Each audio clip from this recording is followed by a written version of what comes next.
Hola amigos, que tengan un tremendo hiper mega saludazo con doble Z, saludazo de Cusatón. Oremos a nuestro Padre Celestial para que nos llene de paciencia y de esperanza en un mundo que se desbarata de a pedazos, mientras la mayoría de la población aletargada en sus placeres no se da cuenta hacia dónde se dirige el mundo. Rogamos para que todas las personas sinceras y de buena voluntad se salven, sean quienes sean y de la clase social que sean y de la religión que sean. Si son sinceros y de buena voluntad, que Dios les permita ver la verdad en el nombre de Jesús, amén. En este video quiero hablarles un poco más de ese hombre de pecado que está descrito en la Biblia y que nosotros sabemos muy bien que está vivo y que ya está entre nosotros, y es el anticristo, y que algunas Biblias anglosajonas lo retratan, lo describen como el hombre de la anarquía, el hombre del desorden, y lo más curioso es que pareciera todo lo contrario, pareciera que es el hombre del orden y la ley.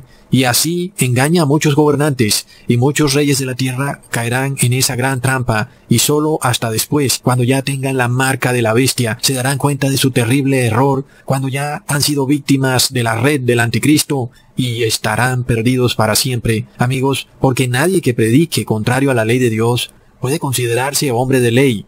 Es decir, en esto vemos el por qué es llamado el hombre de anarquía, porque va contrario a la ley de Dios, aun y cuando tiene cierta apariencia de sabiduría, de piedad, de religiosidad. Leamos lo escrito en Proverbios capítulo 21, versículo 30. No hay sabiduría, ni inteligencia, ni consejo contra Jehová. Tremendo versículo para meditar y reflexionar mucho, amigos, sobre todo cuando vemos religiones orientales como el budismo o como esta religión hindú que tienen cierta apariencia de sabiduría, y aún vemos al Papa de Roma con sus encíclicas y con toda su filosofía y su humanismo que tienen también cierta apariencia de inteligencia y sabiduría, pero no provienen de la palabra de Jehová. Y vemos lo que está pasando con la economía mundial, la cual se está desbaratando a pedazos, y como les expliqué hace mucho tiempo, cuando el evangelio de la prosperidad ya no pueda ser predicado porque no hay dinero en las calles, lo que hay ahora es hambre, desempleo y sufrimiento, entonces el anticristo y el falso profeta se unirán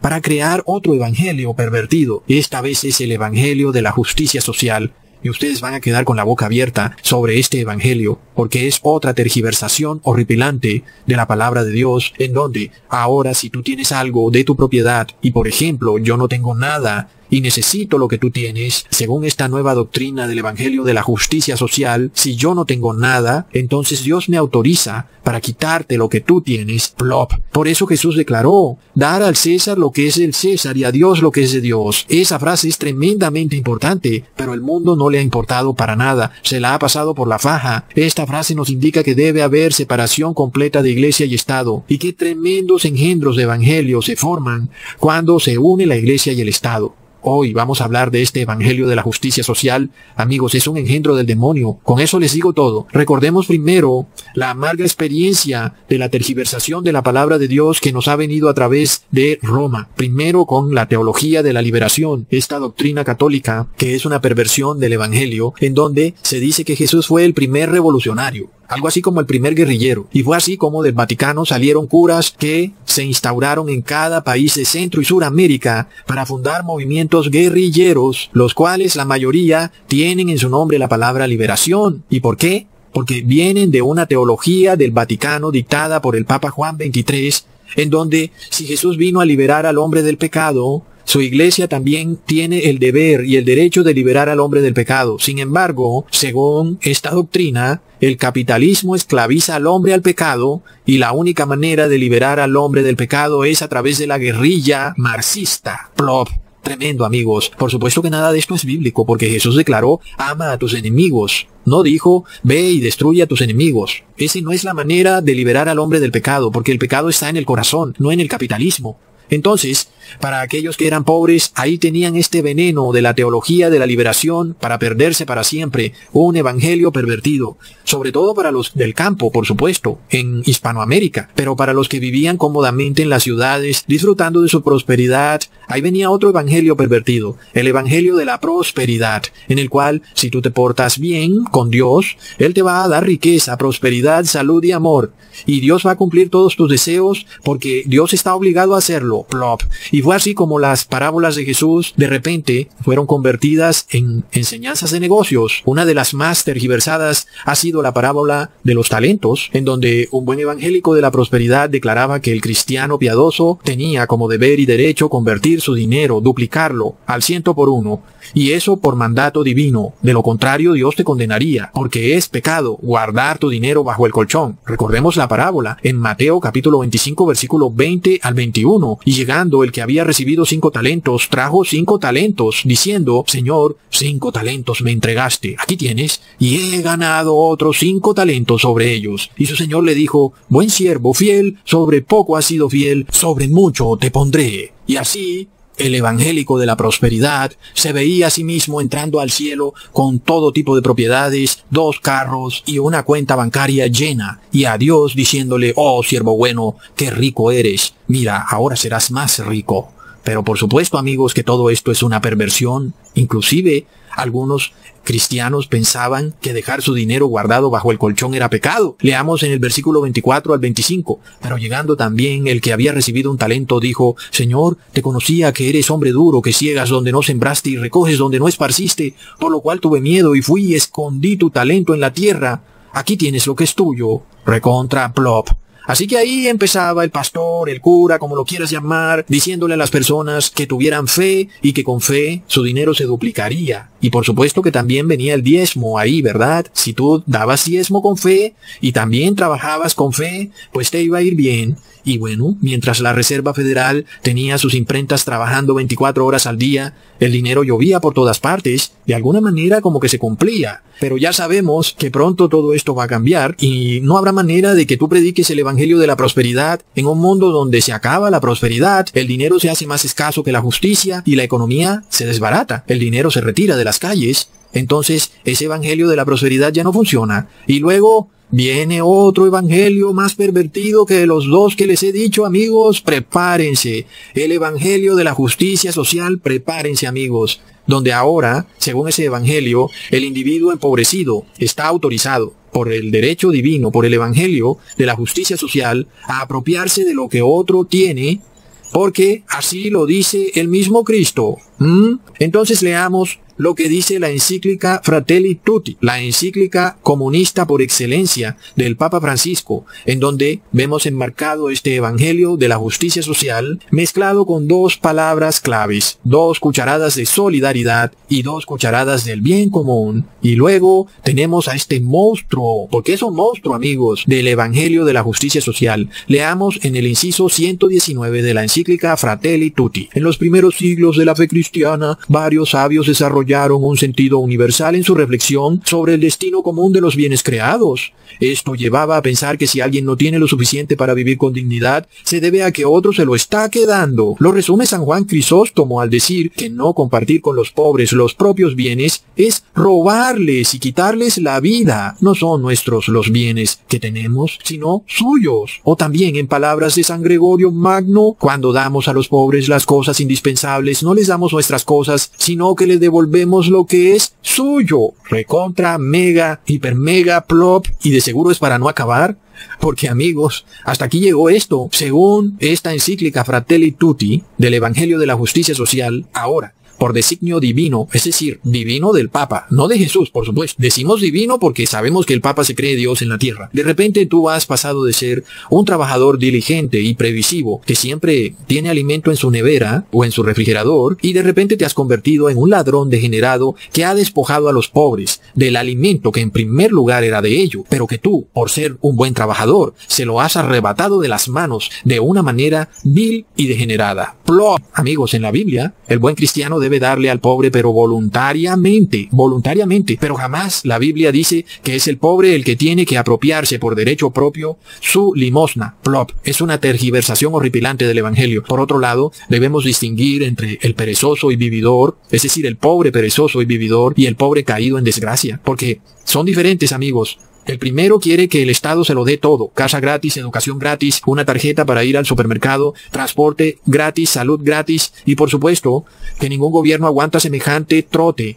Ningún gobierno, ¿verdad? Entonces, ¿qué pasa cuando el Estado, por obvias razones, es incapaz de cumplir con semejante carga? Pues, por supuesto que en dicho país, esas personas de repente, acostumbradas a recibirlo todo gratis o casi gratis, pues ya no van a tener comida, ni agua, ni nada, porque vivían a costillas del Estado, y así algunos hasta dejaron de trabajar inclusive, sabiendo que tenían todo asegurado, comida, techo. ¿Y luego qué pasa cuando el Estado falla? Plop. Ahora, ¿la Biblia nos dice que nosotros tenemos que ayudar a esa clase de pobres? La respuesta es un rotundo no, amigos. Leamos en Proverbios capítulo 6, versículos 6 al 8. Ve a la hormiga, oh perezoso, mira sus caminos y sé sabio, la cual no teniendo capitán, ni gobernador, ni señor, prepara en el verano su comida y recoge en el tiempo de la siega su mantenimiento. Así que la Biblia nos llama a compartir nuestro pan con el pobre, pero no a mantenerlo. Pero cuando es el mismo Estado el que enseña a las personas a ser mantenidas y vividoras, ¿qué pasará cuando el Estado de repente le quiera trasladar esa carga imposible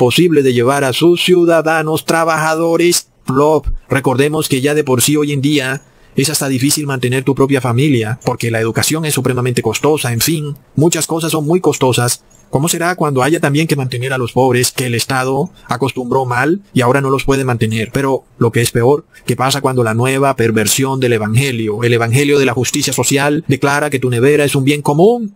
Inclusive tu propiedad, tu vehículo, lo que sea, todo lo que tú tengas es un bien común, y que lo que hay allí no es producto del fruto de tu trabajo, sino que tú eres un ladrón que te apropiaste de una manera corrupta de lo que era de los pobres por justicia divina. Y ellos, por la misma justicia divina, tienen derecho ahora a recuperar lo robado. Pero lo que es peor aún, esos pobres en realidad no son pobres, son mantenidos y vividores. Es que no les gusta trabajar. Pero ¿qué pasa cuando la doctrina del cristianismo es la doctrina del buen ladrón? Oh, no, amigos. Sabemos que en realidad el que se cree buen ladrón es el mal ladrón.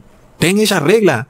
Si tú piensas que estás haciendo como el buen ladrón, das prueba que eres el mal ladrón. Porque el buen ladrón conoció a Jesús allá, colgado de un madero, de repente, mientras que tú lo llevas conociendo toda tu vida. Tremendo, amigos. Sigamos leyendo Fratelli Tutti en el inciso 120. En esta línea recuerdo que la tradición cristiana nunca reconoció como absoluto o intocable el derecho a la propiedad privada y subrayó la función social de cualquier forma de propiedad privada, y sigue diciendo, el derecho a la propiedad privada solo puede ser considerado como un derecho natural secundario y derivado del principio del destino universal de los bienes creados, y esto tiene consecuencias muy concretas que deben reflejarse en el funcionamiento de la sociedad. Oh, no, amigos, nuestro mundo pronto va a cambiar radicalmente, se va a convertir en la gran teocracia global comunista. Recordemos que la palabra católica significa universal, y el verdadero poder comunista y globalista que existe en el mundo es la Iglesia Católica. Sin embargo, aquí vemos lo que pronto va a ser una amarga realidad para muchos, y es que este nuevo evangelio les da el derecho a las personas de entrar violentamente a tu casa, abrir tu nevera, comerse toda la nevera y salir.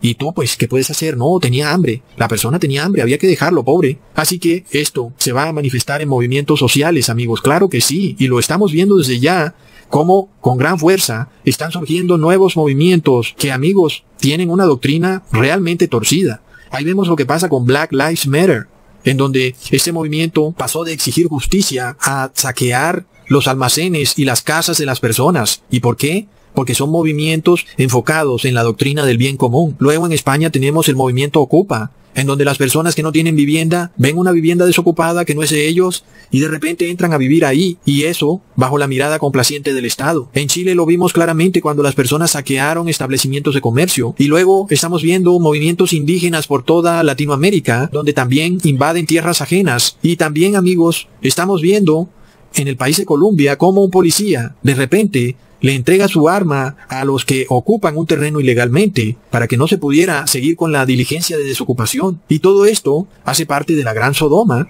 en donde robar es bueno y trabajar es malo. Y lo que es peor aún, el supuesto cristianismo aprobándolo. Por supuesto digo supuesto porque es el horrible evangelio de la justicia social, que traerá un completo desbaratamiento de nuestras sociedades, traerá una anarquía al mundo. Sigamos leyendo en el inciso 122. El desarrollo no debe orientarse a la acumulación creciente de unos pocos, sino que tiene que asegurar los derechos humanos, personales y sociales, económicos y políticos, incluyendo los derechos de las naciones y de los pueblos. El derecho de algunos a la libertad de empresa o de mercado no puede estar por encima de los derechos de los pueblos, ni de la dignidad de los pobres, ni tampoco del respeto al medio ambiente, puesto que quien se apropia algo es solo para administrarlo en bien de todos. Oh, no, amigos, es de locos. Es decir, que tú no eres dueño de nada. Tú eres solo un administrador que decidiste botar tu dinero comprando algo para que después te quiten esa propiedad y ni siquiera te devuelvan el dinero que gastaste comprando la propiedad. Básicamente tu derecho a la propiedad es una gran ilusión y es secundario. Y te pueden despojar de tu derecho a la propiedad si ese derecho, entre comillas, va en contra de la dignidad de los pobres. ¿Y cómo está eso que tú por tener algo ahora pisoteas la dignidad de los pobres? ¿Ah? Y amigos, esa es una frase tan enigmática. Y como les he dicho, son discursos enigmáticos que sirven para interpretarse de una manera y de la otra. Y de repente, si el Estado o la Iglesia se antojan de tu propiedad porque va en contra de la dignidad de los pobres, pues te la van a quitar. Y es que no es por nada que la Iglesia Católica sea tan rica, amigos, porque recordemos que en el pasado, cuando una persona moría, el que heredaba era la Iglesia Católica, no los familiares de dicha persona. Sin embargo, vemos cómo la ley de Dios estableció la propiedad privada, declarando que todo israelita debía ser propietario de su tierra. Leamos en Números capítulo 36 versículo 8 al 9. Y cualquier hija que tenga heredad en las tribus de los hijos de Israel, con alguno de la familia de la tribu de su padre se casará, para que los hijos de Israel posean cada uno la heredad de sus padres, y no ande la heredad rodando de una tribu a otra, sino que cada una de las tribus de los hijos de Israel estará ligada a su heredad. ¡Wow, amigos! ¡Qué tremenda sabiduría!, ¿verdad? Las tribus de Israel estaban divididas por sectores. Imagínense entonces el hecho de que alguien de una tribu salía y se casaba con alguien de otra tribu y de repente se empezaban a tergiversar los sectores, las divisiones de las tribus de Israel. Eso finalmente llevaría a que nadie sabría de quién es quién. Entonces, lo que se decretó para las hijas de Israel o de esa tribu específica de la cual se habla es que se casaran con los de su tribu, para que la heredad siempre permaneciera en el sector de esa tribu de Israel. Entonces vemos que la propiedad privada tenía un alto respeto por Dios mismo. Ningún israelita debía estar despojado de su propiedad, y aun el que la vendía tenía derecho a recuperarla a los 50 años de haberla vendido. Pero ¿qué pasa hoy en día? Los cambistas de dinero a través de la inflación hacen que tú tengas que pagar por una propiedad durante 20 o 30 años. Es decir, que ni siquiera con el mismo capitalismo casi que ni se te permite tener propiedad, porque terminas pagando muchísimos intereses y aún puedes morir y todavía la propiedad le pertenece al banco. Así que nosotros de verdad que vivimos como en una ilusión donde parece que tenemos algo y en realidad no lo tenemos. Aún los que hoy son dueños de una casa o de tierra también tienen que pagar impuestos al Estado. Y al final, si no pagan sus impuestos, el Estado les quita la casa o la tierra. Así que sí, tenemos esta ilusión de que creemos ser dueños de algo, pero en realidad no somos dueños de nada. En este mundo, todo régimen puede cambiar de un día para otro, y lo que creíamos nuestro deja de serlo. Así como de repente fuimos etiquetados por los gobiernos como no esenciales, cualquier día, asimismo, por el bien común, cualquier día, también tu propiedad sea declarada esencial para el bien común. Sin embargo, recordemos que para la Iglesia Católica, sea el régimen que sea, siempre habrá prosperidad y riqueza. No importa el gobierno, no importa si es capitalista o comunista, sus universidades y colegios serán siempre los más costosos en cada país, y por supuesto, de su propiedad privada. Aunque el gobierno sea comunista, los colegios y universidades le pertenecen a la Iglesia Católica. Realmente este mundo no nos pertenece. Y aun si las personas creen que a través del Estado van a lograr algo, sabemos, amigos, que no será así.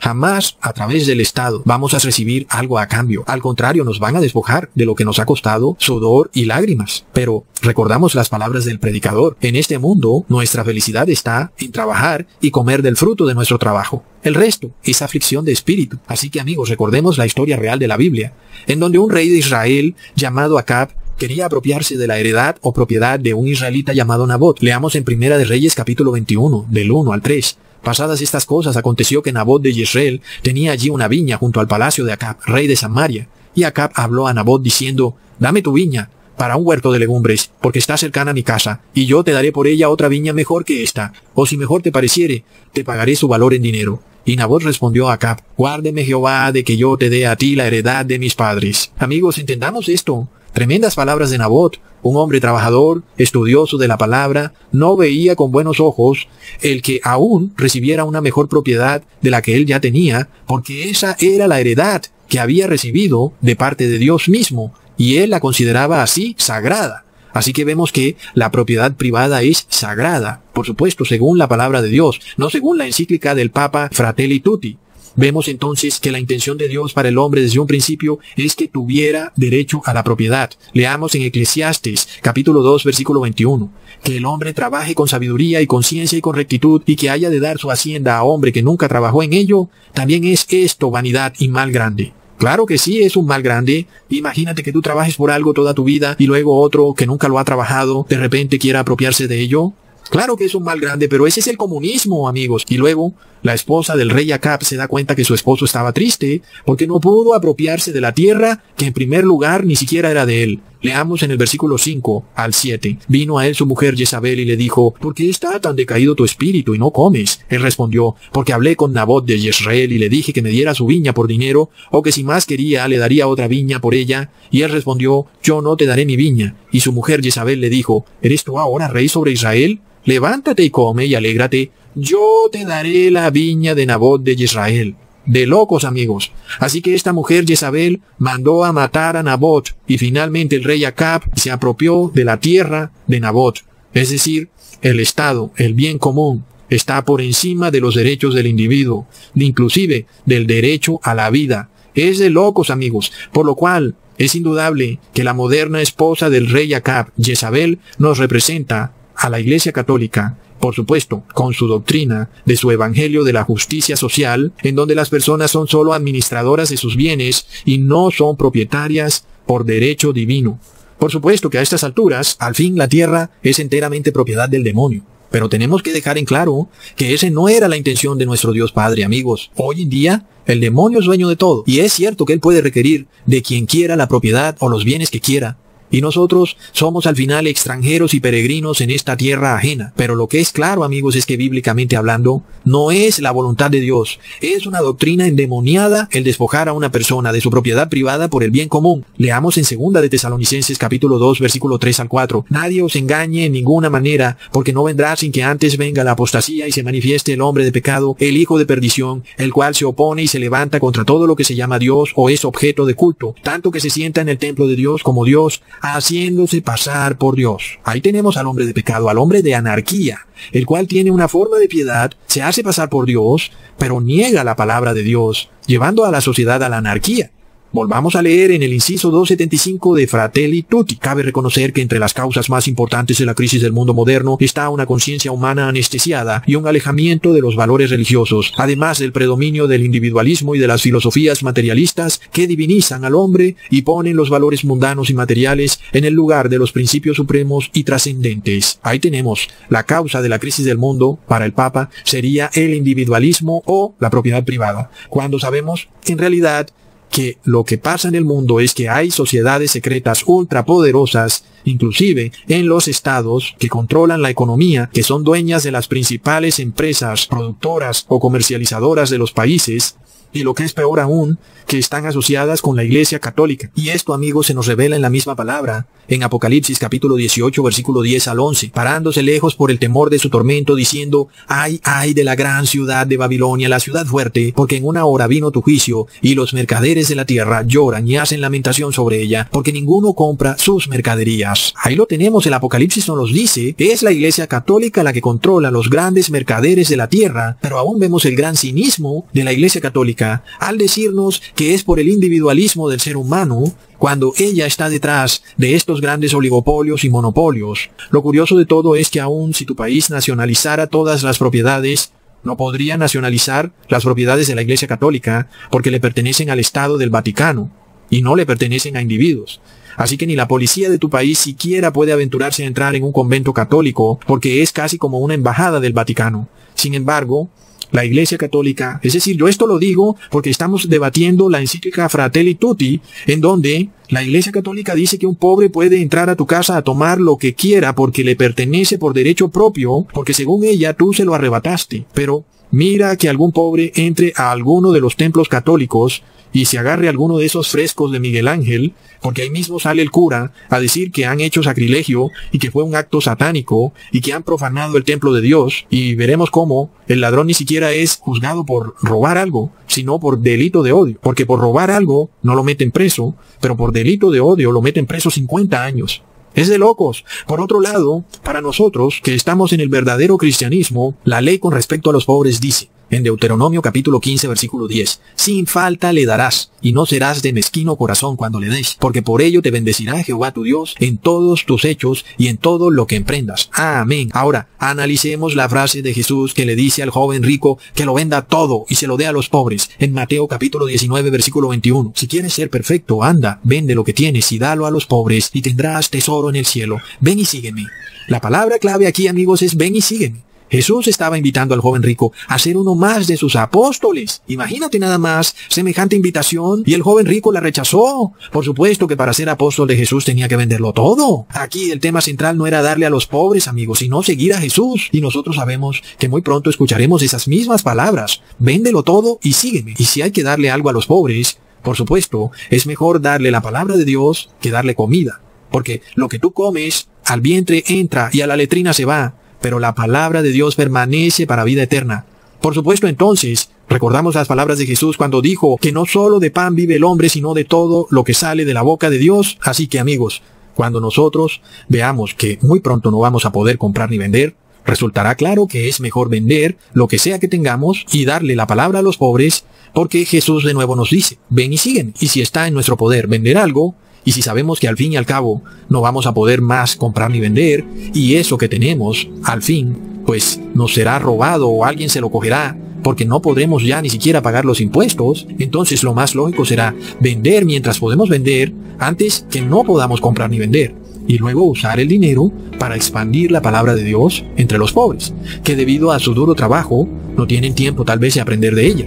Así que ya vemos el por qué Dios finalmente permite que en las sociedades ocurran ciertos cambios abruptos. Y es para que entendamos que en este mundo solo tenemos la ilusión de tener algo. Pero en realidad en este mundo no tenemos nada. Sin nada vinimos y sin nada nos vamos. La palabra clave, ven y sígueme, es lo que pronto Jesús te va a susurrar al oído. Cuando se dé de manera irrefutable la crisis de la marca de la bestia, nadie podrá comprar ni vender, salvo el que obedezca ciertos ritos religiosos. Entonces, ¿qué más esperamos, amigos? Lo único que tenemos por delante es seguir a Jesús. Hasta pronto, amigos.